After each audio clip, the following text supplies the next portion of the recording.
अच्छा बेटा, आज ये ना हमारा पीरियोडिक टेबल का नेक्स्ट पार्ट है। ठीक, इसमें आज हमने हैलोजेंस के डिस्प्लेसमेंट रिएक्शंस डिस्कस करने हैं। हैलोजेंस जैसे आपको पता है कि ग्रुप 7 के एलिमेंट्स हैं हमारे पीरियोडिक टेबल में, और हैलोजेंस इनको बोलते हैं क्योंकि ये सॉल्ट मेकर्स होते हैं या सॉल्ट फॉर्मर्स होते हैं। तो इनको हैलोजेंस को एक्स से रिप्रेजेंट करते हैं हम। ठीक है, हालोजेंस कैपिटल एक्स जो है ना, ये इससे रिप्रेजेंट हम करते हैं, और इसके जो आयंस होते हैं ना उनको कलेक्टिवली हेलाइड आयंस बोलते हैं। और ये चूंकि ग्रुप 7 से बिलोंग करते हैं, इसलिए इन सब के ऊपर जो है ना वो -1 चार्ज आता है, तो हेलाइड आयंस ओवरऑल हम एक्स माइनस से रिप्रेजेंट करते हैं। ठीक है, यहाँ पे ये लिखा हुआ है, हमने ऑलरेडी बताया हुआ है कि आपका जो हैलोजन होगा वो फ्लोरीन, और उसका जो आयन होगा वो F1 होगा।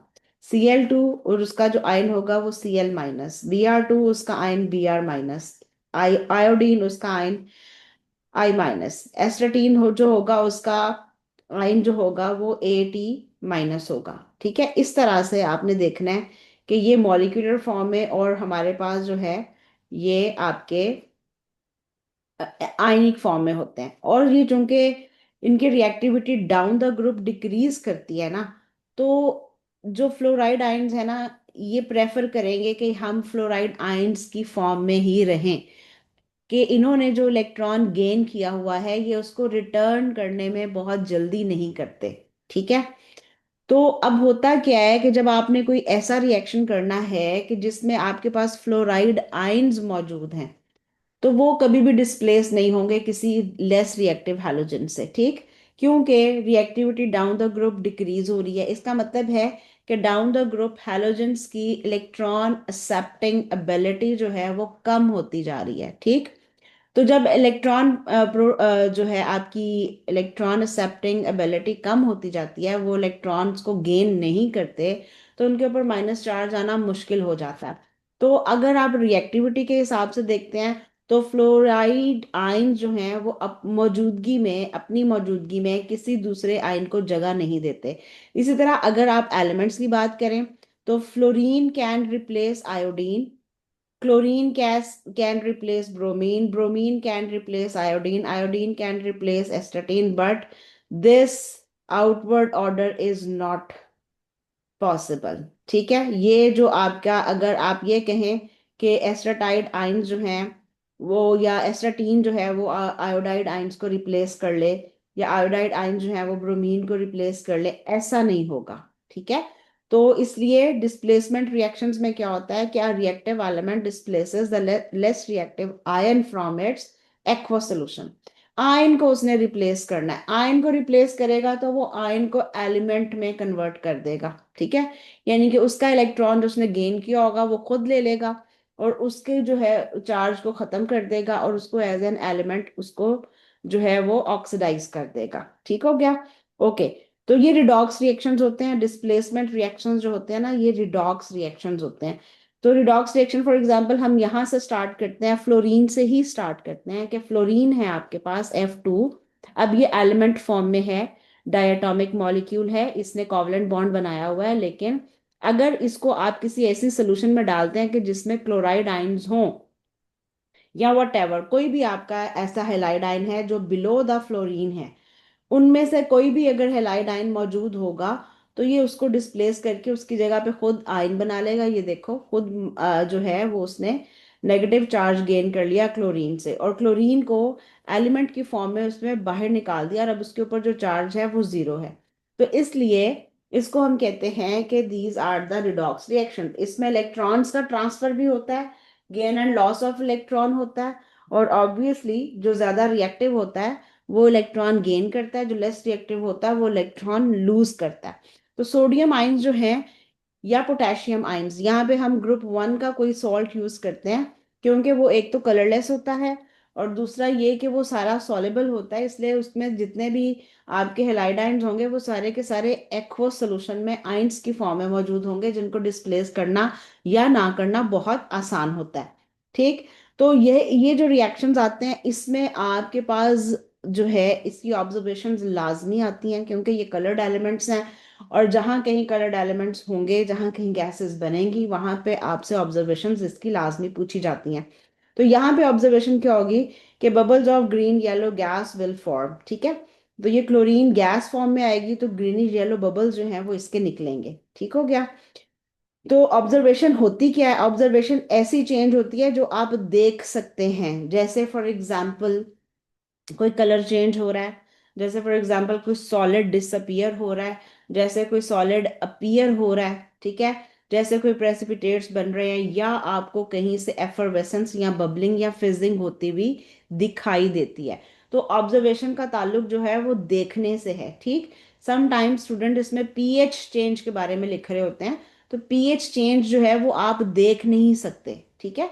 उसको हम किसी ना किसी मेथड से टेस्ट करते हैं, चाहे वो लिटमस से करें या यूनिवर्सल इंडिकेटर से करें, उसको टेस्ट करना पड़ता है। उसको हम देख के नहीं बता सकते कि जी यहाँ पीएच इंक्रीज हो रही है, ये यहाँ डिक्रीज हो रही है। हाँ, कुछ ऐसे सॉल्यूशंस होते जरूर हैं इलेक्ट्रोलिसिस में या किसी तरह से, जिसमें कि ये चेंजेस आपसे पूछी जाती हैं। तो अगर चेंज कोई पूछी जा रही है तो आप उसमें लिख सकते हैं कि जी पीएच चेंज हो रही है। लेकिन अगर ऑब्जर्वेशन कहीं पर टिपिकली पूछी जा रही है, तो वहां आपने सिर्फ और सिर्फ वो चीज बतानी है जो आप देख के क्लियर कर सकते हैं, ठीक है। तो इस बारे में आपने बहुत ही क्लियर रहना है। Okay, so halogens are coloured elements making the observations for the reactions. तो ये रिएक्शंस की ऑब्जर्वेशंस जो है ये बहुत ज्यादा पूछी जाती हैं, आपने इसको ध्यान से याद करना है। ये कलर्ड एलिमेंट्स को मैं कलर भी आपको दिखाती हूँ, अभी आपको याद हो जाएंगे। अच्छा, दूसरे रिएक्शन में देखें, हमारे पास अब जो क्लोरीन है ये एलिमेंट फॉर्म में मौजूद है, और ये सोडियम फ्लोराइड जो है ये एक्वस फॉर्म में मौजूद है। इसका मतलब ये है कि यहाँ पे सोडियम आयंस होंगे और यहाँ पे आपके पास फ्लोराइड आयंस होंगे। तो fluoride ion is already very reactive, और वैसे भी ये आयनिक फॉर्म में मौजूद है, यानी कि इसने इलेक्ट्रॉन गेन किया हुआ है। अब क्लोरीन के पास ऐसी कोई अथॉरिटी नहीं है कि वो इससे इलेक्ट्रॉन ले ले। So chlorine is less reactive than fluorine. अगर आप अपना पीरियोडिक टेबल देखते हैं, तो जो क्लोरीन है that is below the fluorine, तो ये आपका रिएक्टिविटी में फ्लोरीन से कम है, तो इसलिए यहाँ पे कोई रिएक्शन नहीं होगा। ये आपने ऑर्डर जो है इसको याद रखना है। आप बार बार पीरियोडिक टेबल देखेंगे, बार बार उसको यूज करेंगे, तो ये आपको वैसे ही ट्रेंड में याद हो जाएगा जी कि डाउन द ग्रुप आपकी रिएक्टिविटी जो है वो डिक्रीज हो रही है, ठीक हो गया। ओके, लेकिन अगर हम यही इसी क्लोरीन का रिएक्शन ब्रोमीन के साथ करवा देते हैं या ब्रोमाइड कंपाउंड्स के साथ करवाते हैं, जैसे यहाँ पे सोडियम ब्रोमाइड है, यहाँ पे पोटेशियम ब्रोमाइड भी हो सकता है। कीप इन माइंड, हमें वो सॉल्ट चाहिए जो कि कलरलेस आपको सोल्यूशन दे रहा है और उसमें आइंस बन रहे हैं, स्पेशली हेलाइड आइंस, ठीक है। पोटेशियम आइंस या सोडियम आइंस यहाँ पे स्पेक्टेटर आइंस होते हैं, वो पॉजिटिव आयन की फॉर्म में रहते हैं, वो चेंज नहीं होते। तो जो चेंज होना है वो आपके पास हैलोजन और हेलाइड आयन ने चेंज होना है। तो क्लोरीन यहाँ पे एज अ एलिमेंट लिया हमने, ब्रोमाइड आयंस यहाँ पे मौजूद हैं आपकी सोल्यूशन में। जब जैसे ही आप सोडियम ब्रोमाइड को पानी में डिसॉल्व करते हैं, वो सोडियम आयंस और ब्रोमाइड आयंस में डिसोसिएट हो जाता है।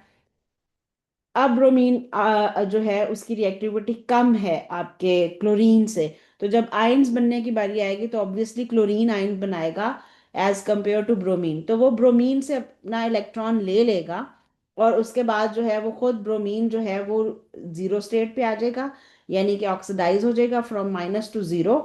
और जो क्लोराइड आयंस हैं, क्लोरीन गैस जो थी वो जीरो पे थी, और वो क्या करेगी, वो माइनस पे आ जाएगी, यानी कि उसने इलेक्ट्रॉन ब्रोमीन से ले लिया है।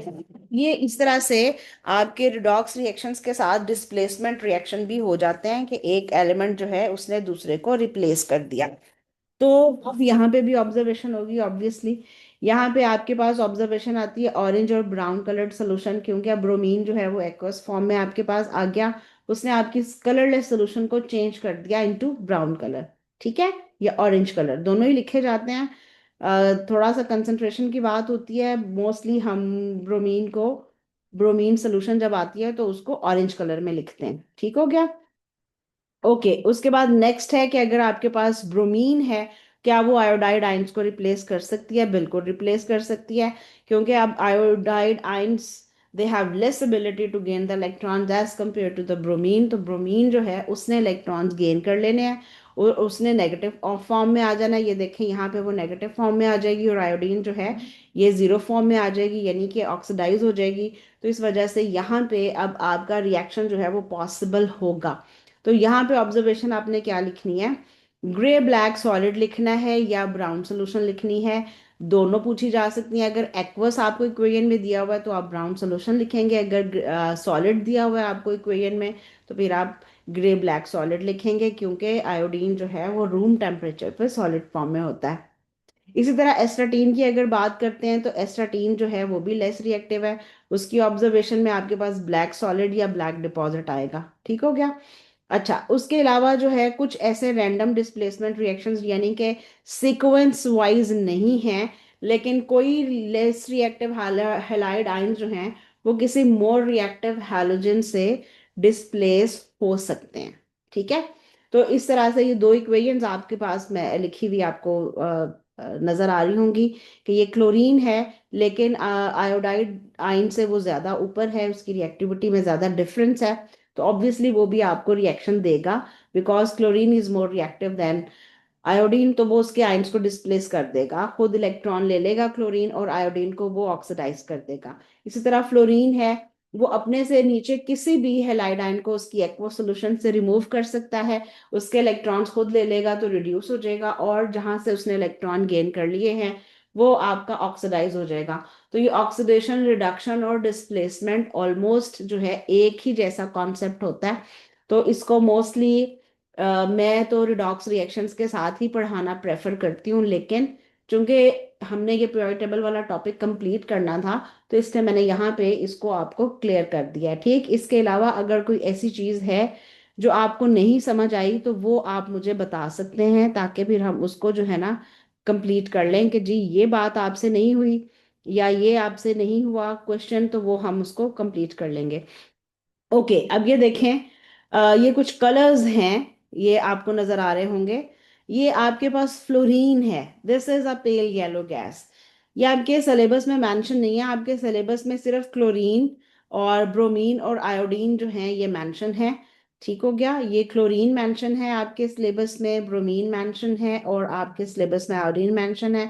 बट ऑब्वियसली फ्लोरीन जो है ये एक बहुत बहुत इंपॉर्टेंट हैलोजन है हमारे पास, तो just in case fluorine gas has a pale yellow colour, और ये हमेशा गैस फॉर्म में होती है, इसमें आपका सॉलिड नहीं होता यानी कि लिक्विड वगैरह कुछ भी नहीं होता। This is always in a gas form. ठीक है, रूम टेम्परेचर पे ये गैस होती है। इसी तरह क्लोरीन जो है ये ग्रीनिश येलो गैस होती है, this is also a gas. ये बल्कि लिखा हुआ है, इसको बार बार लिखने की जरूरत नहीं है, हम इसको नहीं लिखते। ठीक है। तो उसके बाद जो है, अब आप देखें ब्रोमीन को देखें, ये ऑरेंज ब्राउन लिक्विड के फॉर्म में होता है, ये आपका लिक्विड है और ये वेपर्स भी बना देता है, क्योंकि वोलाटाइल लिक्विड है तो वेपर्स बन जाएंगे इसके। इसी तरह आयोडीन जो है वो ग्रे ब्लैक सॉलिड होता है, लेकिन अगर वेपर्स की फॉर्म में होगा तो पर्पल होगा, और अगर एक्वा सोल्यूशन की फॉर्म में होगा तो ब्राउन होगा। आपको ये तीन कलर्स डिफरेंट स्टेट्स में याद रखने की ज़रूरत है, मैंने पहले लिखवाए हुए हैं, आपको लिखे हुए हैं आपने, लेकिन फिर भी अगर कहीं मिस है तो आप उसको लिख लीजिए। ठीक है। आयोडीन ये देखें, ग्रे ब्लैक जो है वो सॉलिड में है, पर्पल जो है ये वेपर्स में है, और ब्राउन जो है ये आपका एक्वस सोल्यूशन में होगा। ठीक है, एक्वस सोल्यूशन आयोडीन की होती तो नहीं है definitely, iodine is insoluble in water, लेकिन हम उसको एथेनॉल के साथ मिक्सचर में डाल के या वाटर और एथेनॉल का मिक्सचर बना के किसी तरह से उसको डिसॉल्व कर लेते हैं थोड़ा बहुत। इसी तरह ब्रोमीन को भी हम डिसॉल्व कर लेते हैं। तो डिपेंड करता है कि आपको इक्वेशन में किस तरह से दिया हुआ है या क्वेश्चन में किस तरह से पूछा हुआ है, तो उस लिहाज से आपने अपनी इक्वेशन को वॉच करते हुए अपनी ऑब्जर्वेशंस भी लिखनी है और अपने कलर्स भी लिखने हैं। ठीक हो गया। ये ये हो गया आपका हैलोजेंस का कंप्लीट एक ओवरव्यू हो गया हमारा। उसके बाद हम आ जाते हैं ट्रांजिशन मेटल्स पे। ठीक है। ट्रांजिशन मेटल्स जो हैं ये आपको पता होगा कि ऐसी मेटल्स हैं जिनको हम कहते हैं कि ये अपनी ऑक्सीडेशन स्टेट चेंज करती हैं। ट्रांजिशन मेटल्स भी बोलते हैं और ट्रांजिशन एलिमेंट्स भी बोलते हैं। अब चूंकि ये पीरियोडिक टेबल का एक सेंट्रल पार्ट है तो मोस्टली पीरियोडिक टेबल में मेटल्स होती हैं, तो ट्रांजिशन मेटल्स या ट्रांजिशन एलिमेंट्स बोलना इनको बिल्कुल एक ही बात है, it does not makes any difference. अच्छा, अब इसकी जो हमने पढ़नी है वो सिर्फ प्रॉपर्टीज पढ़नी है। ठीक है। इसकी कुछ इंपॉर्टेंट प्रॉपर्टीज हैं वो आपने देखनी है। उनमें से सबसे पहली प्रॉपर्टी ये है कि they have exceptionally high melting point. ठीक है। अभी आपने देखा था जो हमने ग्रुप वन के ट्रेंड्स पढ़े थे, उसमें हमने देखा था कि मेल्टिंग पॉइंट्स लो भी होते हैं और डाउन द ग्रुप डिक्रीज भी करते हैं, लेकिन इनके exceptionally high melting and boiling points होते हैं। ये इनकी एक प्रॉपर्टी है। दूसरी बात ये कि they have very high densities, इनकी डेंसिटीज बहुत ज़्यादा होती हैं। They have very high densities, ठीक है। मास टू वॉल्यूम रेशो इनकी बहुत ज़्यादा होती है। They have very high densities. दूसरे नंबर पे इनमें आ जाता है कि they have variable oxidation state. Oxidation state होता है कि आपकी एलिमेंट की इलेक्ट्रॉन लूज या गेन करने की कैपेसिटी क्या है, द एबिलिटी टू लूज और gain the electron. They have variable oxidation state, ठीक है। और ऑक्सीडेशन स्टेट हम इस तरह से भी लिख सकते हैं, इस तरह से भी कह सकते हैं कि किसी भी कंपाउंड का जो बाहर चार्ज होगा, कंपाउंड के हिसाब से जो उसके ऊपर नजर आ रहा है हमें चार्ज, उसको हम अपेरेंट चार्ज या ऑक्सीडेशन स्टेट बोलते हैं। यहाँ पे फॉर एग्जांपल हम ले लेते हैं दो बहुत ही वेल नोन मेटल्स है हमारे पास, कॉपर। एक है हमारे पास कॉपर, टू स्टेट्स में होती है, कॉपर वन में और कॉपर टू में, ठीक है। इसी तरह हमारे पास एक और बहुत ही वेल नोन मेटल है आयरन। ये 2+ फॉर्म में भी होती है और ये 3+ फॉर्म में भी होती है, iron 2+ ions and iron 3+ ions. तो ये ऑक्सीडेशन, वेरिएबल ऑक्सीडेशन स्टेट की बहुत अच्छी सी एग्जांपल्स हैं आपके पास। उसके बाद जो फोर्थ प्रॉपर्टी है वो ये है कि transition metals they form coloured compounds, ठीक है। ये इनकी सबसे बड़ी प्रॉपर्टी है कि अगर आपको ये कहीं कलर्ड कोई कंपाउंड मिलता है तो आप समझ लीजिए कि वहाँ उसमें ज़रूर कोई ना कोई ट्रांजिशन मेटल मौजूद होगी। For example copper two sulphate आपने देखा है। कॉपर टू सल्फेट जो है उसका कलर क्या होता है, CuSO4, ये आपका ब्लू कलर का होता है, ठीक है। इसके अलावा आयरन 3 ऑक्साइड आपने देखा होगा, ये आपका रेड ब्राउन होता है, रेड ब्राउन, ठीक है। जंग वाला कलर भी जो होता है रेड ब्राउन कलर, ये आपका वो होता है, ठीक हो गया। ओके। उसके बाद इनकी जो चौथी बड़ी फिफ्थ प्रॉपर्टी है वो ये है कि they act as catalyst. They are used as catalyst और दे एक्ट एज कैटलिस्ट। ये आपने देखा होगा कि हम इनको बहुत सारे रिएक्शंस में यूज करते हैं। जैसे निकल है आपका, निकल हम हाइड्रोजिनेशन में यूज करते हैं, ठीक है, एडिशन ऑफ हाइड्रोजन। जहाँ पे ऑर्गेनिक रिएक्शन है हमारे पास अनसैचुरेटेड हाइड्रोकार्बन में हम जब हाइड्रोजन ऐड करते हैं तो वहाँ निकल यूज करते हैं, वेजिटेबल घी बनाने के भी काम आता है। और उसके अलावा आयरन यूज करते हैं हम हेबर्स प्रोसेस में, ठीक है। अमोनिया फॉर्मेशन में हेबर्स प्रोसेस में हम आयरन यूज करते हैं। और निकल जो है ये हम एडिशन ऑफ हाइड्रोजन में यूज करते हैं, addition of hydrogen in alkenes या अनसैचुरेटेड हाइड्रोकार्बन्स, ठीक है। ये 5 प्रॉपर्टीज जो है ये आपने याद करनी है एज इट इज। इनका जो क्वेश्चन आता है ना वो इस तरह से आता है कि समटाइम्स वो डायरेक्ट आपसे कोई ना कोई प्रॉपर्टी पूछ लेते हैं एग्जाम में कि जी ट्रांजिशन मेटल्स की कोई एक प्रॉपर्टी लिखें। और सम टाइम्स ऐसा होता है कि कुछ प्रॉपर्टीज ऑलरेडी क्वेश्चन में मेंशन होती हैं और आपने उसके अलावा कोई एक या दो प्रॉपर्टीज लिखनी होती हैं। तो स्टूडेंट जो है वो मिस्टेक ये करते हैं कि क्वेश्चन को पूरा नहीं पढ़ते और उसमें क्या है कि उन्होंने पूछा है, अच्छा सिर्फ प्रॉपर्टी पढ़ा वर्ड और नीचे फटाफट लिख दिया they have high melting point, they have high densities and this and that. Sometimes जो प्रॉपर्टी आपने आंसर में लिखी होती है वो ही क्वेश्चन में लिखी हुई होगी, तो आपको उसका कोई भी मार्क नहीं मिलेगा। इसलिए आपने ध्यान से पहले क्वेश्चन पढ़ना है कि क्वेश्चन में आपको ट्रांजिशन मेटल्स की कौन सी प्रॉपर्टी गिवन है। अगर जो गिवन है उसको छोड़ के बाकी आपने लिखनी है, ठीक। तो ये अक्सर बच्चे जो है जल्दी में ये मिस्टेक करते हैं। तो जल्दी में बच्चों आपने ये मिस्टेक नहीं करनी कि आप हैलोजेंस के क्वेश्चन देखें, सॉरी ट्रांजिशन मेटल्स का क्वेश्चन देखें और सिर्फ प्रॉपर्टी का वर्ड देख के अपनी मर्जी से कोई भी दो प्रॉपर्टीज लिखाएं या एक लिखाएं। आपने पहले क्वेश्चन पूरा पढ़ना है, उसको अंडरस्टैंड करना है, जो प्रॉपर्टी उसमें मेंशन है वो नहीं लिखनी, उसके अलावा आपने प्रॉपर्टीज लिखनी है। अभी आप पास पेपर देखेंगे तो उसमें देखेंगे कि उन्होंने ऑलरेडी मेंशन किया होता है कि they form colour compound and they are used as catalyst. बाकी पीछे क्या बचा, पीछे आपके पास ये 3 प्रॉपर्टीज बची। इनमें से कोई एक या दो प्रॉपर्टी आपने लिखनी है कि they have high melting points and they have variable oxidation states and they have high densities. तो इसमें से कोई एक आधी प्रॉपर्टी जो है ये आपने लिखनी है। ओके। अब आपने करना ये है कि मुझे 5 पेपर सॉल्व करके आपने सेंड करने हैं, और जहाँ पे आपको कोई प्रॉब्लम आएगा वो आपने मुझे बताना है कि जी हमारे से ये क्वेश्चन हल नहीं हुआ, तो वो फिर मैं आपको जो है करवा दूंगी, ठीक है। तो ये इस तरह से आपने जो है अपना क्वेश्चन कंप्लीट करना है, अपने पास पेपर्स भी आपने इसी तरह से कंप्लीट करने हैं। और काइंडली अपने कलर्स को जो है ना ये याद कीजिए। ये इसका कोई मेथड नहीं है कि आपको कोई ये मतलब कि किसी फार्मूले के तहत आपको याद हो जाएंगे, इसको आपने याद ही करना है, ठीक। एक दो दफा आंखें बंद करके पढ़ेंगे तो ये आप आराम से इजीली इसको याद कर लेंगे, ठीक हो गया। अच्छा जी, चलें ठीक है। अब ऐसा है कि जो है वो